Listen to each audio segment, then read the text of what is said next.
ওকে, আজকে মধ্যপদ নিয়ে আলোচনা করব। দেখো মধ্যপদের যেটা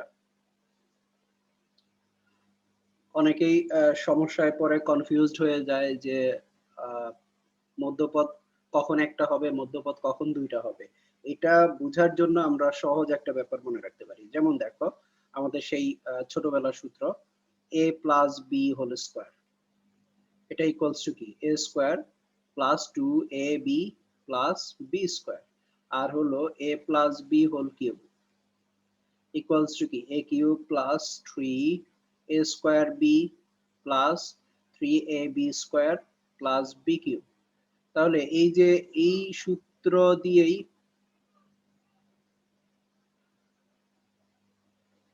এই দুইটা সূত্র দিয়ে আমরা খুব সহজেই আমাদের মধ্যপদের সংখ্যা, মধ্যপদ কয়টা হবে, কখন কয়টা হবে সেটা আমরা মনে রাখতে পারি। দেখো এখানে যখন পাওয়ার 2 অর্থাৎ a plus b whole square, তখন আমাদের এখানে পদ কয়টা? তিনটা পদ। আমরা পাচ্ছি তিনটা পদ, অর্থাৎ 2 প্লাস 1 ইকুয়ালস টু তিনটি পদ।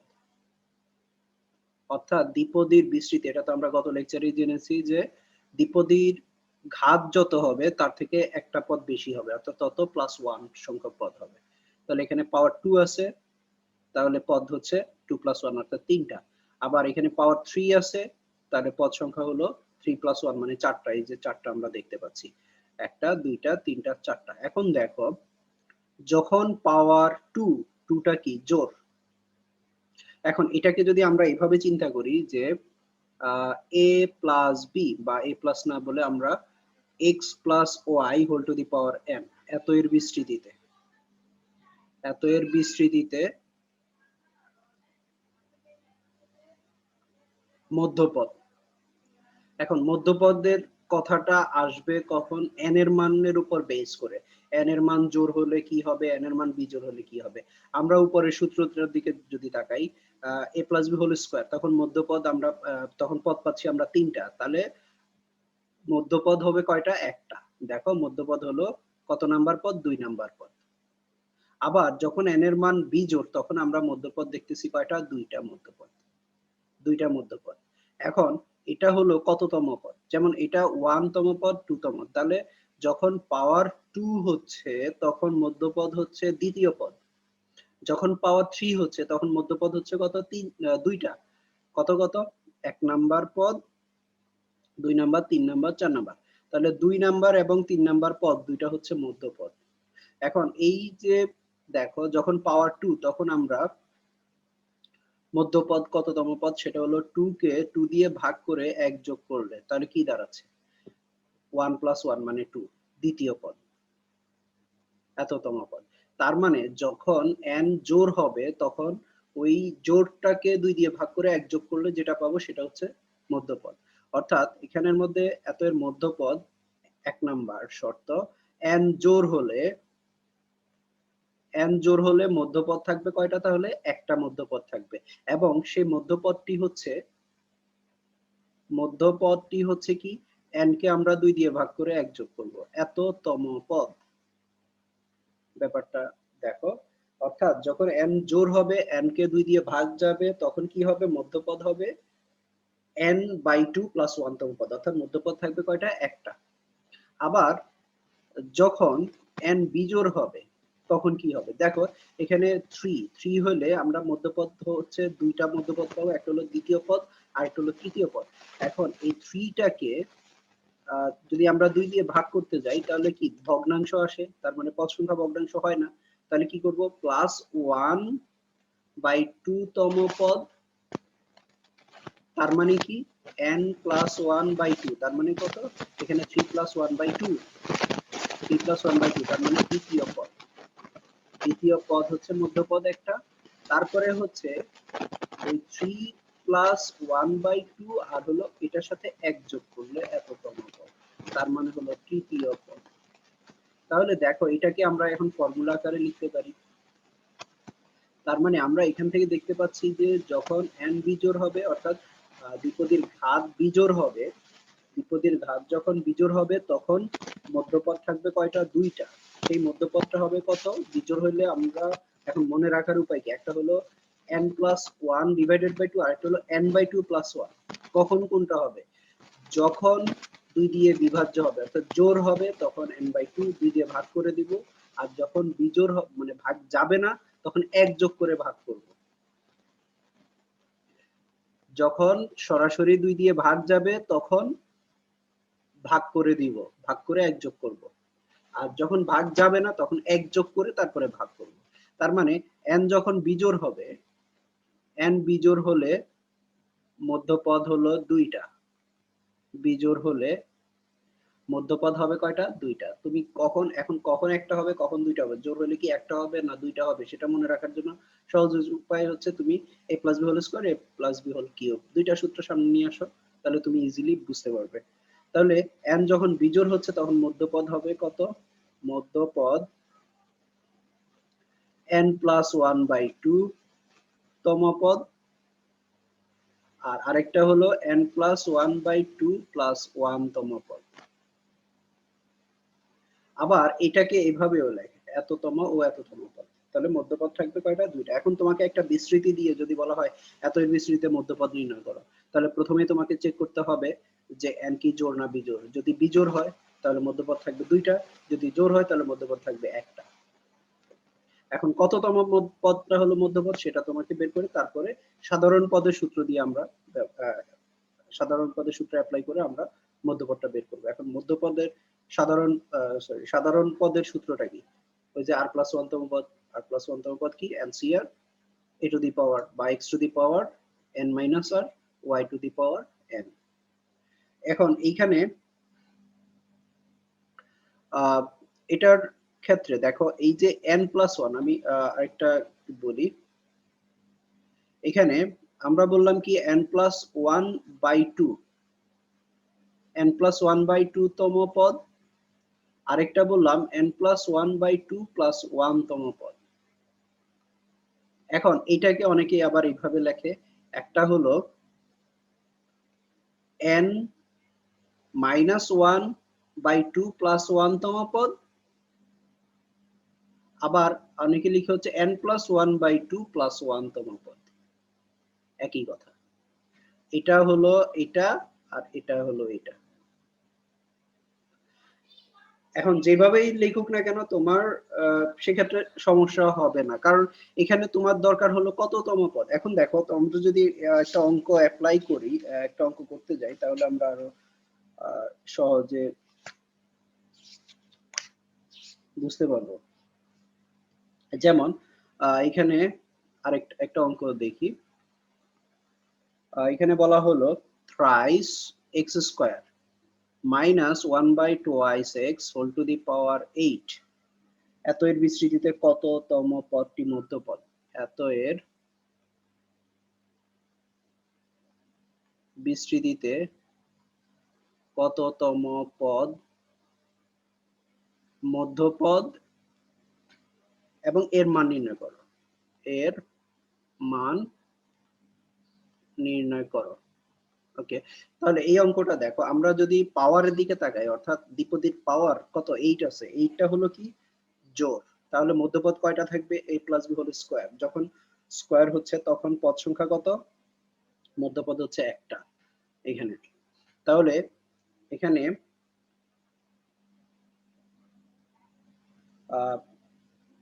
দ্বিপদী রাশিটির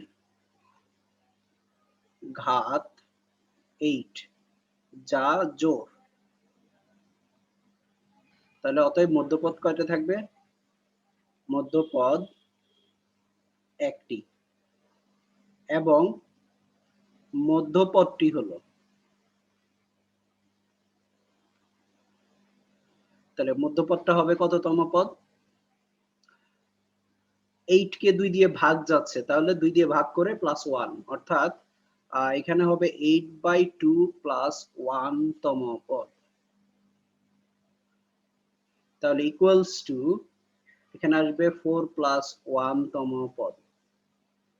তাহলে দেখো 5 নাম্বার পদটা হবে মধ্যপদ। এখন এই 5 কে আমরা 4 প্লাস 1 আকারে দেখাই, তাহলে এখানে এটাকে আমরা r প্লাস 1 এর সাথে আমরা তুলনা করতে পারবো।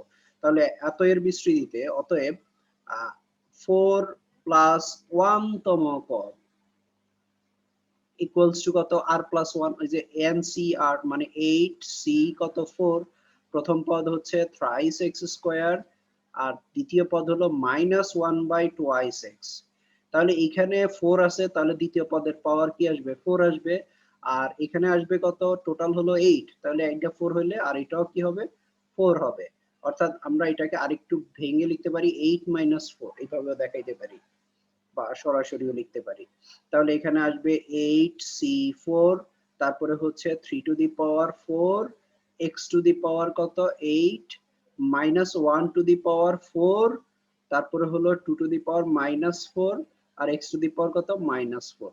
আমি এখানে এই যে নিচে 2 1 by twice x 1 by twice x, তাহলে 2 নিচে আছে, তাহলে উপরে গেলে 2 টু দি পাওয়ার মাইনাস 1 মানে হলো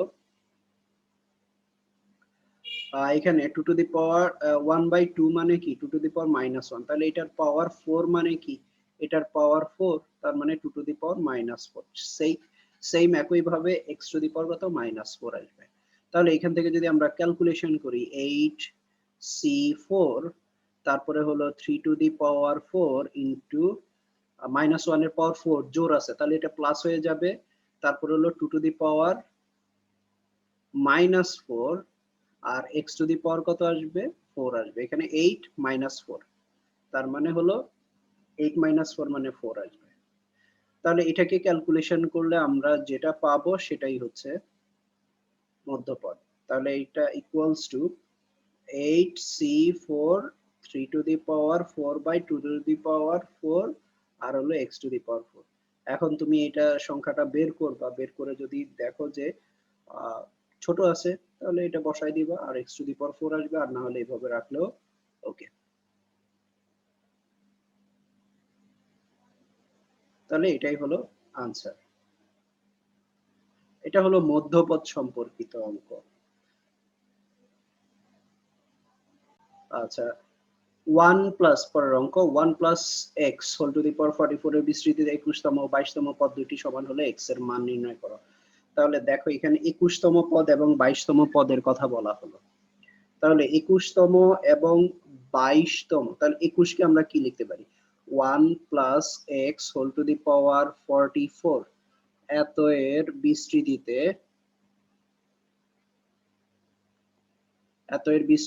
21তম পদ বা 21 কে আমরা কত লিখতে পারি 20 প্লাস 1 তম পদ ইকুয়ালস টু, তাহলে কি আসবে NCR, এখানে r এর মান কত 20, অর্থাৎ 44 C20, তারপরে প্রথম পদ হলো এখানে 1 এর পাওয়ার আমরা যাই দেই না কেন 1ই হবে, তাহলে আর বাকিটা হবে x টু দি পাওয়ার কি আসবে r মানে হলো এখানে 20, এটা হলো 21তম পদ। তাহলে এবং 22তম পদ, তাহলে 22তম পদ বা এটাকে আমরা লিখতে পারি 21 প্লাস 1 তম পদ, তাহলে ইকুয়ালস টু আসবে কত 44 C21, অর্থাৎ r এর মান এখানে 21 আর হচ্ছে x 1 প্রথম পদ 1 আছে, এখানে 1 এর পাওয়ার আমরা যাই দেই না কেন 1ই হবে, আর দ্বিতীয় পদ হলো x প্লাস x, তাহলে প্লাস তো দরকার নেই, x এর পাওয়ার r মানে হলো 21। তাহলে এই দুইটা পদ আমাদেরকে সমান বলছে, এই দুইটা পদ হলো কি পরস্পর সমান। তাহলে শর্ত মতে 44 C20 x to the power 20 equals to 44 C21 x to the power 21।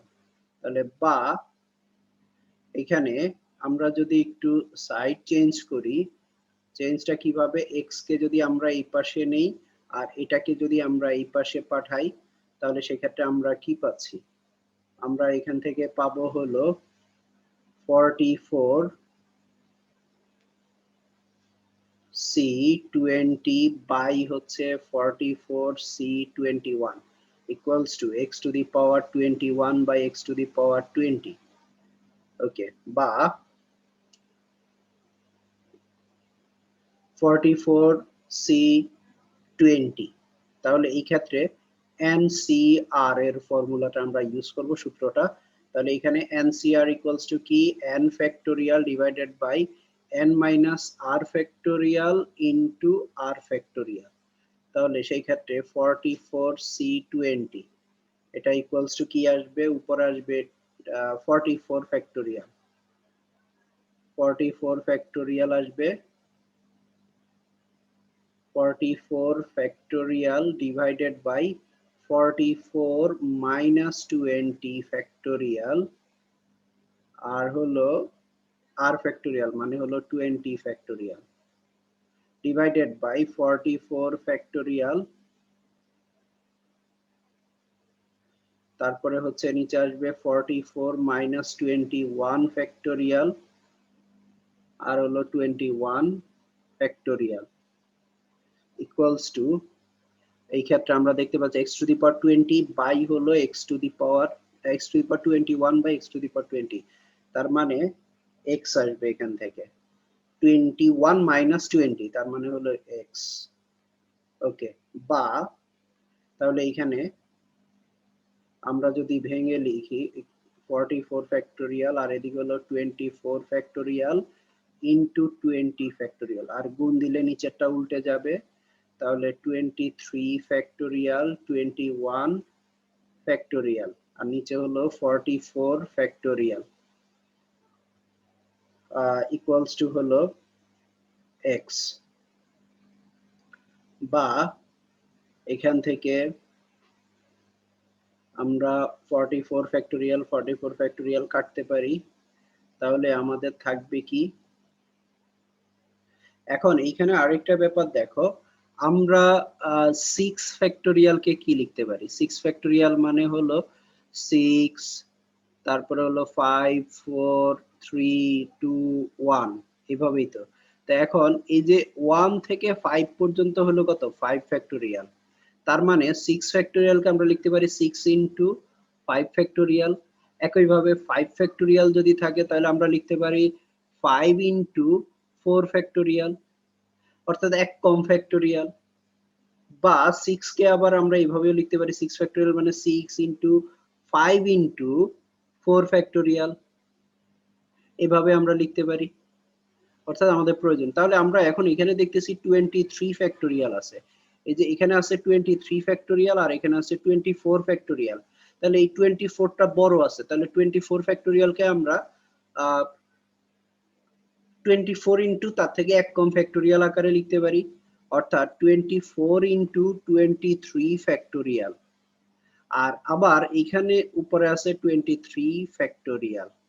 ওকে, তারপরে এখন নিচে আছে 20 ফ্যাক্টোরিয়াল এখানে, আর এখানে আছে 21 ফ্যাক্টোরিয়াল, তাহলে উপরের এই 21 ফ্যাক্টোরিয়ালকে আমরা লিখতে পারি কত, 21 ইনটু 20 ফ্যাক্টোরিয়াল, 21 ইনটু 20 ফ্যাক্টোরিয়াল উপরেরটাকে, আর নিচে হলো 20 ফ্যাক্টোরিয়াল। এখন কেন এরকম লিখলাম দেখো, আমরা এখন কাটাকাটি করতে পারি। আচ্ছা, এখানে ইকুয়ালস টু হলো কত, x।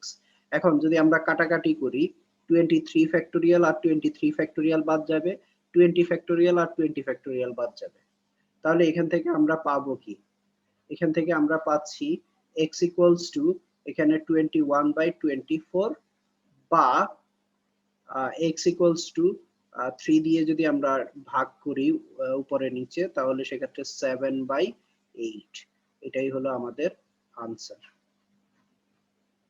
অর্থাৎ x ইকুয়ালস টু কত, 7/8। এখানে এই ক্যালকুলেশনটা, এই যে এই ক্যালকুলেশনটাই হলো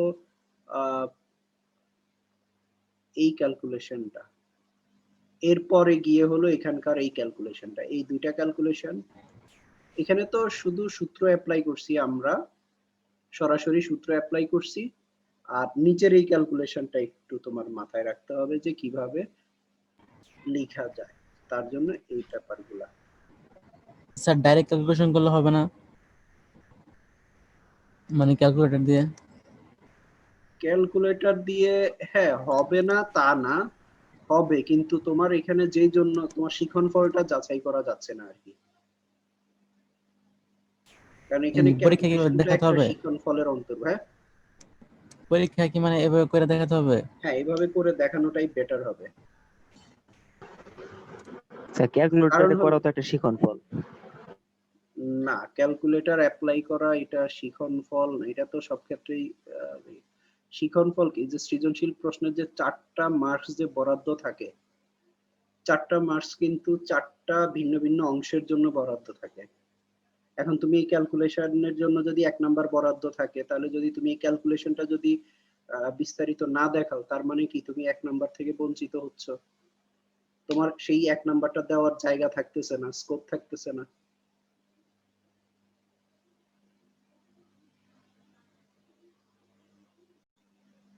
আচ্ছা, এর পরের প্রশ্ন দেখো, এখানে বলা হলো কি 3 plus x by 2 whole to the power n, এত এর বিস্তৃতিতে x টু দি পাওয়ার 7 ও x টু দি পাওয়ার 8 এর সহগদ্বয় পরস্পর সমান হলে n এর মান নির্ণয় করো। অর্থাৎ একই টাইপের অঙ্ক, আগের অঙ্ক আর এই অঙ্কটা। আগেরটা ছিল আমাদের x এর মান বের করার জন্য n এর মান দেওয়া ছিল, অর্থাৎ পাওয়ার দেওয়া ছিল, দ্বিপদীর পাওয়ার বা ঘাত দেওয়া ছিল। এখানে হলো ঘাতটা আমাদেরকে বের করতে হবে। তাহলে আমরা জানি হলো কি, এখানে n হবে কি সবসময় যোগবোধক পূর্ণ সংখ্যা, অর্থাৎ যোগবোধক পূর্ণ সংখ্যা হবে স্বাভাবিক সংখ্যা যেটা। তাহলে এই ক্ষেত্রে এখান থেকে 3 plus x by 2 whole to the power n, এত এর বিস্তৃতিতে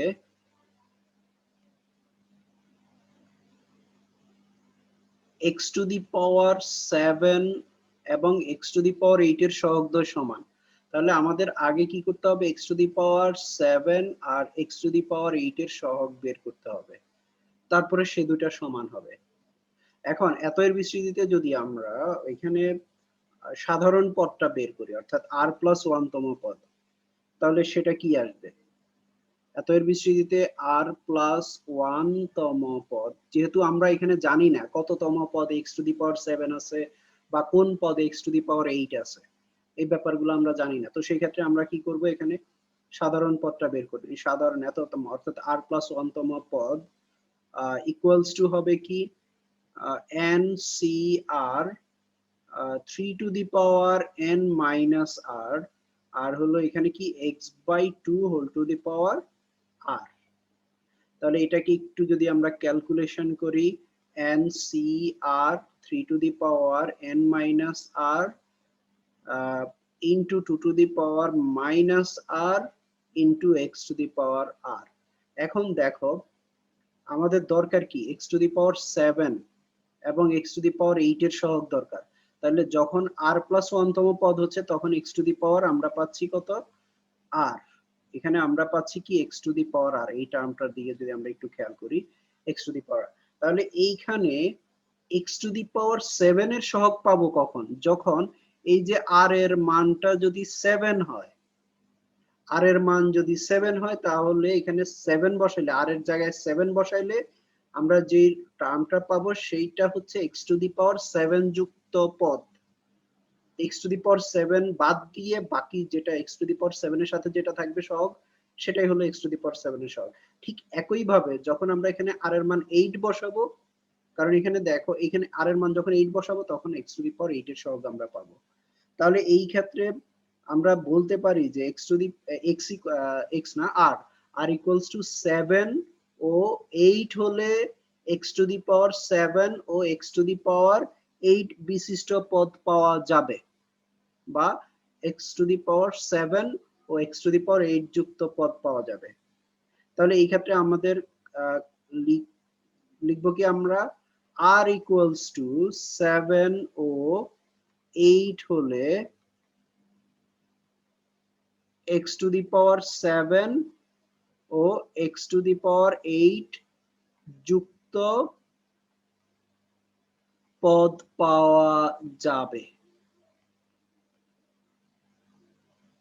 তাহলে এখন x to the power 7 r equals to 7 হলে, তাহলে আমরা কি পাচ্ছি, r ইকুয়ালস টু 7 হলে 7 প্লাস 1 ইকুয়ালস টু 8 তম পদ। ইকুয়ালস টু কি আসবে nc7 3 to the power n minus 7 2 to the power minus 7 আর এদিকে হবে কি x টু দি পাওয়ার 7। তাহলে x টু দি পাওয়ার 7 বাদ দিয়ে x টু দি পাওয়ার 7 এর সাথে যে টার্মগুলো আছে সেগুলো হচ্ছে x টু দি পাওয়ার 7 এর সহগ। ঠিক একই ভাবে r ইকুয়ালস টু 8 হলে 8 প্লাস 1 ইকুয়ালস টু 9তম পদ equals to nc8 3 to the power n minus 8 into 2 to the power minus 8 আর হলো x টু দি পাওয়ার কত 8। তাহলে এখন আমরা কি করব শর্ত মতে এখান থেকে আমরা কি বলতে পারি এই যে x টু দি পাওয়ার 7 এর সহগ হলো এটা আর x টু দি পাওয়ার 8 এর সহগ হলো এটা। এই দুইটা কি হবে সমান হবে। তাহলে এখানে আমরা বলতে পারি শর্ত মতে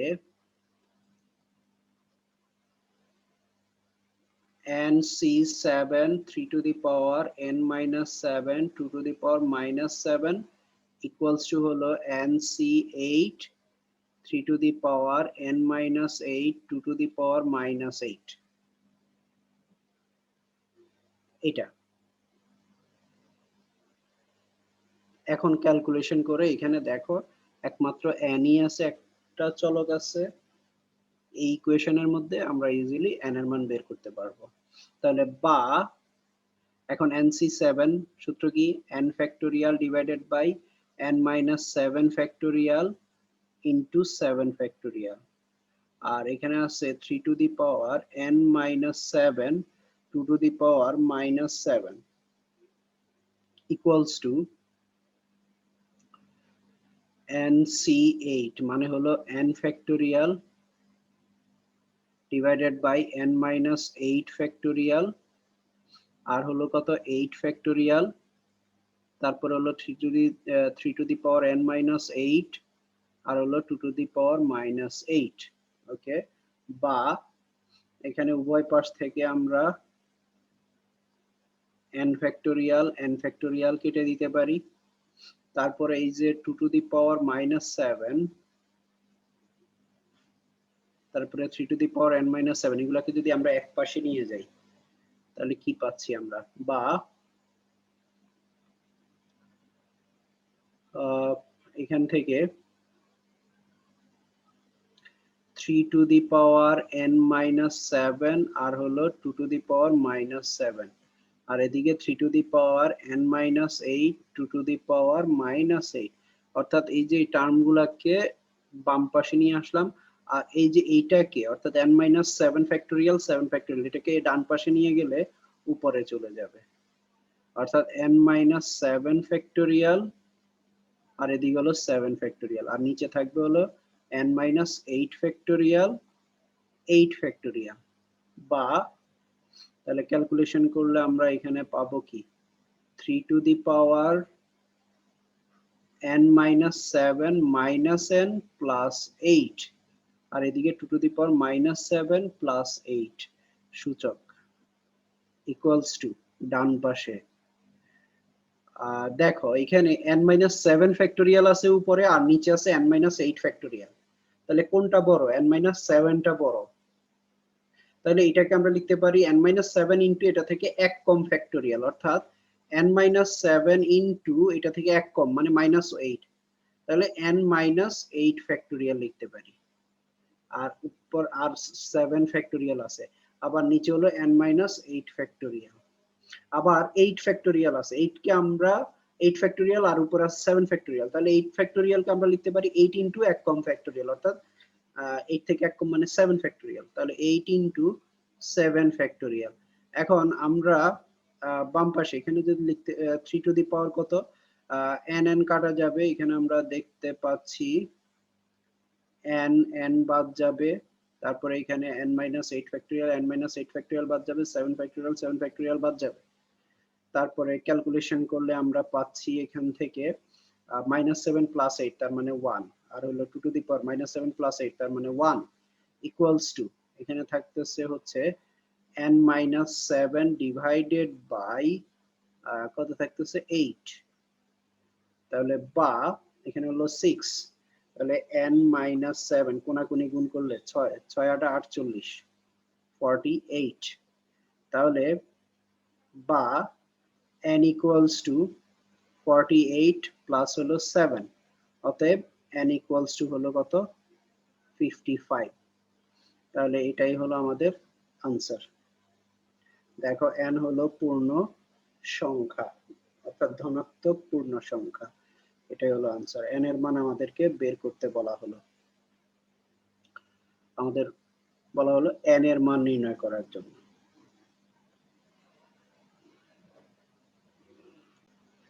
তাহলে তিনটা অঙ্ক এখানে দেখো, twice x square plus k by x cube whole to the power 10 এর বিস্তৃত এক্স টু দি পাওয়ার 5 ও এক্স টু দি পাওয়ার 15 এর সহগ সমান হলো কে এর মান নির্ণয় করা। আর এর মান আর এর কোন মানের জন্য twice x square plus 3 by x whole to the power 19 এর বিস্তৃতিতে আর প্লাস 1 তম পদ ও আর প্লাস 2 তম পদের সহগ পরস্পর সমান হবে, অর্থাৎ আর এর মানটা বের করতে হবে তোমাকে। তারপরে হলো 1 plus x whole to the power n, এত এর বিস্তৃতিতে আর প্লাস 1 তম পদের সহগ আর প্লাস 3 তম পদের সহগের সমান হলে আমাদের দেখাইতে হবে টোয়াইস আর ইকুয়ালস টু n মাইনাস 2, যেখানে n হলো স্বাভাবিক সংখ্যা। এই তিনটা হোমওয়ার্ক থাকবে, তিনটা নিজেরা ট্রাই করবে।